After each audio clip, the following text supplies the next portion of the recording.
This episode is brought to you by HASA. Liquid is clearly better. Liquid chlorine is the highest purity, works immediately, has no added cyanuric acid or calcium, and it will leave your pool safe, clean, and clear. And by the bottom feeder professional grade battery powered vacuum system. It sucks to clean pools, so cleaning pools sucks less. Get $100 off with code DVB100. This episode is brought to you by Skimmer, the #1 pool service software in North America. With Skimmer, you can streamline your schedule, grow your revenue, and keep your customers coming back with 5-star service. Whether you're a one-person operation or an established team, Skimmer is your partner in success. Visit getskimmer.com/poolguy to try Skimmer for free for 30 days. The Pool Guy Podcast Show. The Pool Guy Podcast Show. The Pool Guy Podcast Show.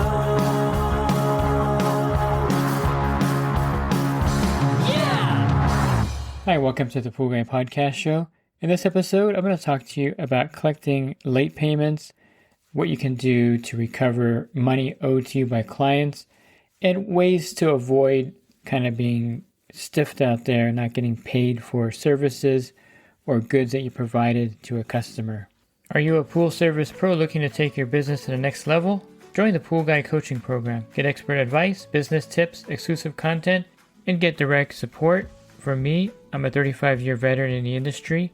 Whether you're starting out or scaling up, I've got the tools to help you succeed. Learn more at swimmingpoollearning.com.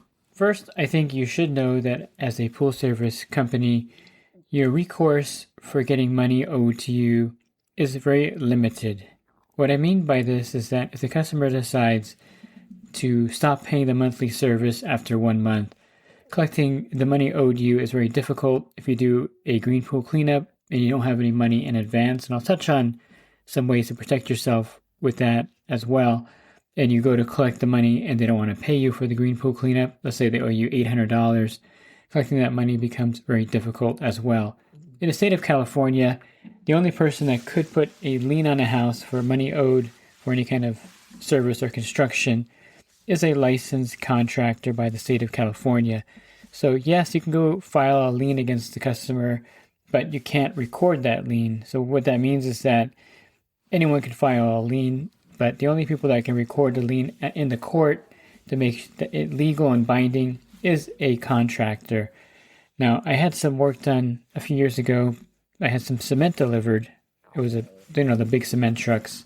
So they pumped some cement out, and I think it was like a week later, I got a letter from the company. I think it was, I can't remember the name of the ready mix company. And it said that they put a lien on my property. So I was a little bit concerned and upset. So I called them and I said, hey, why did you put a lien on my property? And they said, we do this automatically to every single customer we deliver to. We'll put a lien on the property the week after we deliver the cement because we want to make sure that we get paid. And we have to file this so that it was really something that I didn't agree with them doing, by the way. And I don't think it's good business practice, but they've probably not been paid before, so I understand that aspect of it. So they said they didn't record it. They just sent me a letter saying there's a lien, and if I don't pay them by the end of the month, they're going to record it with the court. So they were licensed contractors. They had the ability to do that and to send a notice out. You as a pool service professional, unless you are a general contractor, have a license with the state, whatever state you're in, you cannot put a lien on that property and enforce it. So without the ability to record a lien for money owed you, like the green pool cleanup and things like that, you can't really do much except maybe go to small claims court, which is a big hassle. And even if you do get a judgment against the customer, collecting that judgment becomes problematic. Now, you can, of course, contact collecting agency companies and have them call the customer. That costs money as well. How effective will that be? It may be counterproductive because the customer may just go on Google and leave you a really bad review. And so this is the danger in the digital age with trying to collect money through small claims court or through a collecting agency, is that the customer's recourse would be to just slander and destroy your business online. You got to be really careful with your online reputation.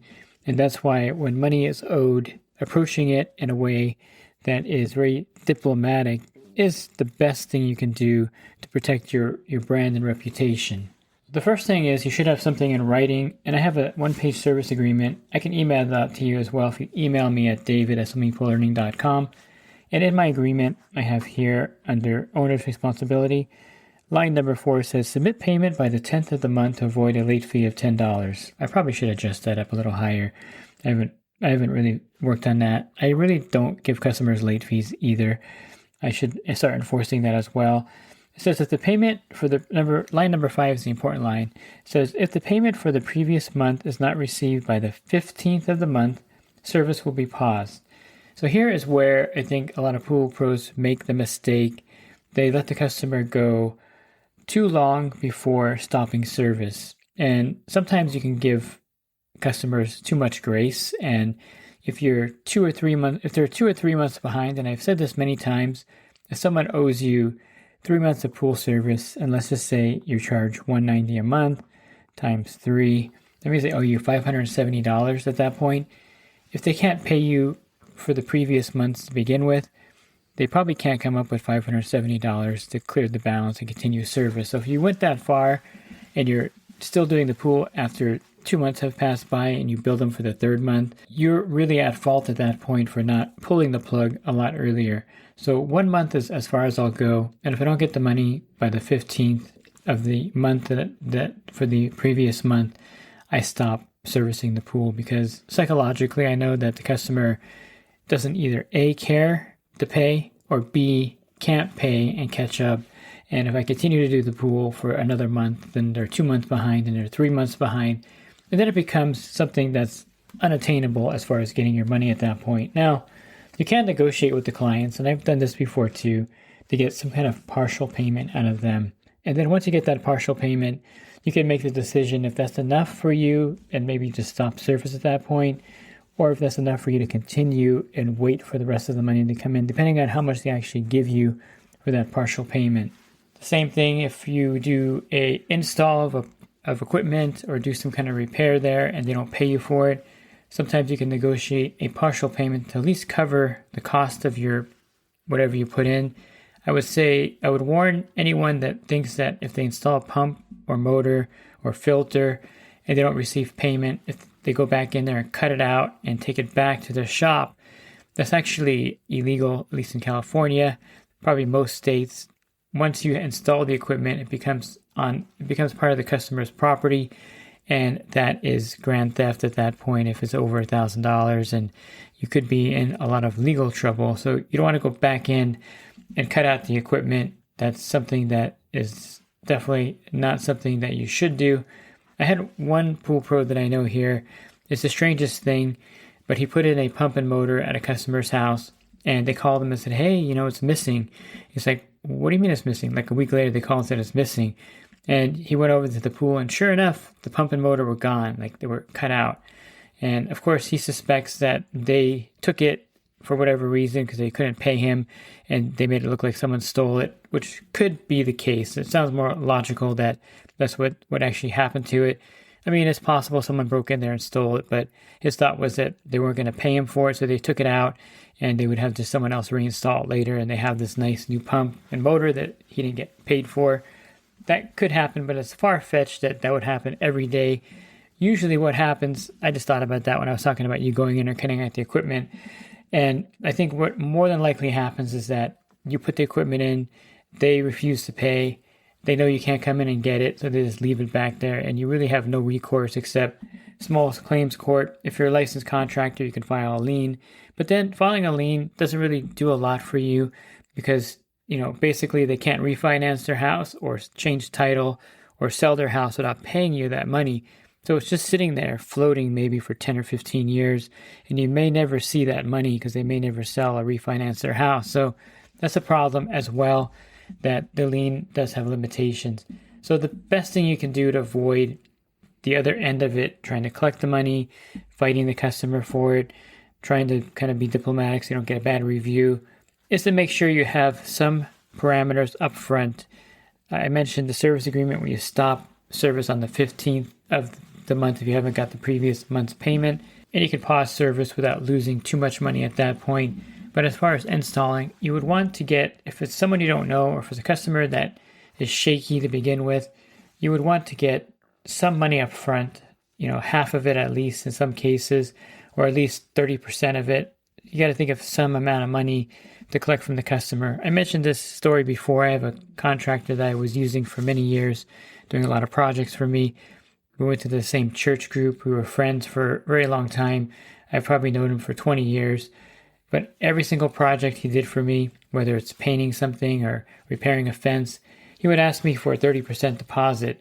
And it's nothing personal. He just flat out, every single person, no matter who it is, he has the same policy. You pay him 30%, then he starts to work. You don't pay him 30%, the work never gets started. And the same thing with your business. This should just be cut and dry. If you deal with any kind of plumbers or HVAC people, in most cases, if they're new to you, they're going to have your credit card on file, and they're going to let you know with a disclosure that they're going to charge you if you fail to pay the bill.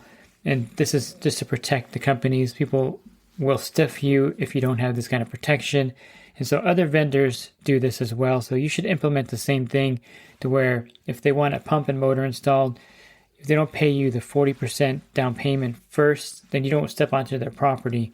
Now, it kind of is a little give and take here as far as, can they trust you to actually provide the installation of the product that they requested? And more than likely, if you are a reputable pool company, they're going to go online and check your reviews, and they're going to see that you're not going to not do what you say you're going to do.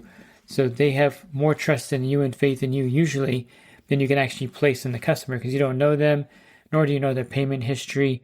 I always thought that it'd be really cool to have like markers out there so that we can let other people know that this customer is a problem, like a little red sticker you can put on the equipment, or if they're kind of marginal, put a yellow sticker. If they're great customers, put a green sticker.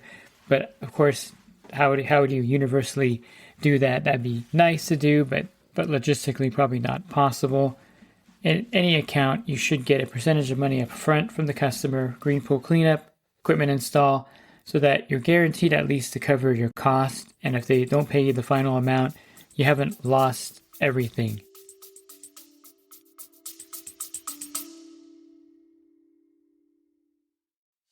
And the Pool Guy Podcast Show has teamed up with UPA to bring you affordable, reliable liability insurance starting at just $64 a month.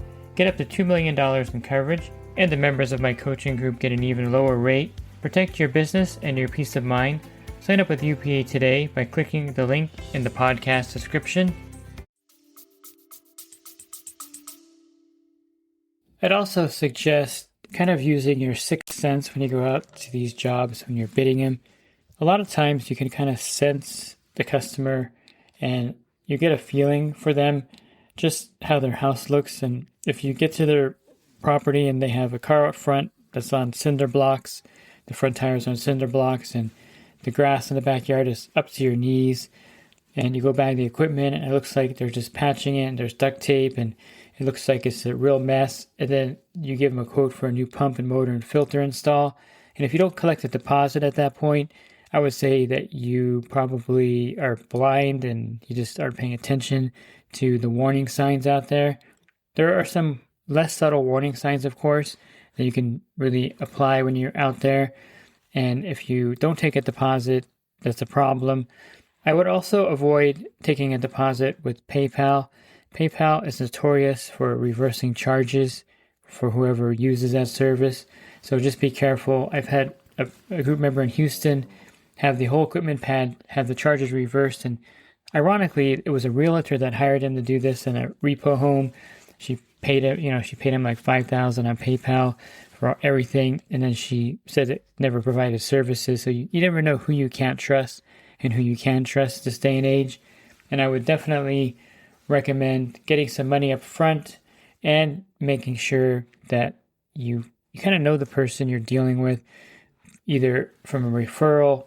If you're doing a lot of kind of cold calling repairs where you have it listed on your website and people are calling you for services and work, it really is important to get that deposit, at least 40%, sometimes 50% if you can. There's a certain level of percentage that kind of tips in the other direction where the customer doesn't trust you at that point. But really, you'd want to get some kind of deposit. I usually take a credit card with Square to make sure it goes in right away. That's the best way to do it, to have a card swiper out there or have a Square terminal. That way you get the money right away. And then as soon as you finish the job, you want to invoice them for the balance. And the Square invoice is great too, because then it'll just finish off the transaction with their credit card. And then you're pretty much set and protected at that point. It's a pretty good service that offers you good protection from a customer claiming anything that is not true against you. And again, your sixth sense is really important. If it feels funny, the customer's like, well, I'm at my max on my credit card, so can I write you a check, or can I pay you when you finish with my other credit card, or I need to pay off my balance or transfer money to pay you. Those are all red flags. If they don't have the ready money available at that point when they hire you, chances are they're not going to have the money available when you finish. So all those are things to be aware of. I had one group member do a green to clean at a pool where he was a landlord. He didn't meet the person. He knew nothing about them. Went out there, spent a lot of time cleaning the pool up. And then the landlord said, well, I went to the pool and it doesn't look that great. I feel like you didn't do the job right, so I'm not going to pay you until, I'm satisfied. Again, meet the person you're dealing with so you kind of have a sense if this person is going to actually pay you. I really wouldn't do a big job like that, like a green pool cleanup that's going to cost you hundreds of dollars, without meeting the client, getting a feel for them, and getting a deposit from the client. And his excuse was, well, I don't know you, I don't know your work, and I don't live there, it's a rental, and I can't be there to give you any kind of deposit. I don't feel comfortable giving you a credit card over the phone, so I'll have to pay you after you finish. So anyone that kind of leads you on like that, where they can't pay the deposit for whatever reason, I would really be worried about getting the money at the end of that job. And you have to really kind of understand human nature. And it's not like they're out not to pay you. It's just that they don't feel like they need to pay you right away or feel like it's important to pay you. It's weird, but a lot of people, when you do weekly service or monthly pool service at their pool, they'll be behind in their payment. And once they pay you, they're like, oh yeah, I just got, I got busy and I wasn't paying attention and I wasn't really looking at your emails, and here's the balance that I owed you. I'm sorry about that. Strange, but people will do that. You'll be emailing him or texting him and you get like zero response, and then maybe they'll pay you like a week later, and their excuse is they were just busy and they weren't paying attention to your messages. So people are different for sure, and you have to have strong boundaries as far as collecting money, when to draw the line, when to pull the plug in the service. And if you don't have those strong boundaries, chances are you're not going to get paid for something, or you're going to continue service too long and be out of money, and the customer will never actually pay you for the work. So just be careful. That I think it really starts at the beginning with strong boundaries with the customer, also understanding the client, having your radar on for anything fishy or weird, and not making that mistake and falling into that trap. Looking for other podcasts, you can find those on my website, swimmingpoollearning.com. Click on the podcast icon on the banner. There'll be over 1,800 podcasts for you to listen to. And if you're interested in the coaching program that I offer, you can learn more at poolguycoaching.com. Thanks for listening to this podcast. Have a great week. God bless. This episode is brought to you by HASA, providing products that deliver clean, healthy water for every aspect of everyday life. The bottom feeder battery-powered vacuum system, portable, powerful, and only weighs 12 pounds. And Skimmer. Get Skimmer, America's #1 pool service software. Podcast listeners can try Skimmer for free at getskimmer.com/poolguy.